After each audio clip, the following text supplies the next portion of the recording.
చాలామంది నెలల తరబడి, సంవత్సరాల తరబడి గ్యాస్ ట్రబుల్ అని చెప్పేసి గ్యాస్‌కి సంబంధించిన టాబ్లెట్స్ వాడుతూ ఉంటారనమాట. పాపం వీరు మధ్య మధ్యలో ఈ టాబ్లెట్ స్టాప్ చేద్దామని ట్రై చేస్తారు గానీ, స్టాప్ చేసిన వెంటనే సింప్టమ్స్ తిరిగి రావడంతో టాబ్లెట్స్ తిరిగి స్టార్ట్ చేస్తా ఉంటారనమాట. అసలిలా ఎందుకు జరుగుతుంది?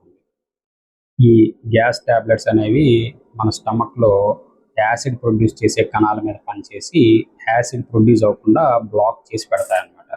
సో, ఎప్పుడైతే స్టమక్‌లో యాసిడ్ నార్మల్‌గా ఉండాల్సిన దానికన్నా తగ్గుతుందో, వెంటనే మన బ్రెయిన్ రియాక్ట్ అవుతుంది.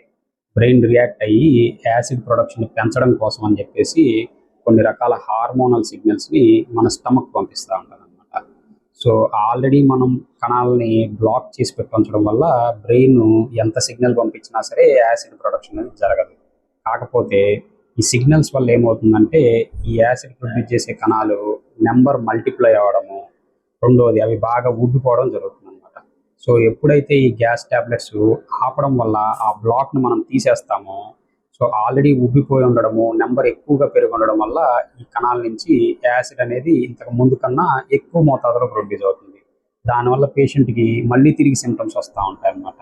దీన్నే మనం రీబౌండ్ యాసిడ్ హైపర్ సెక్రీషన్ అంటామన్నమాట.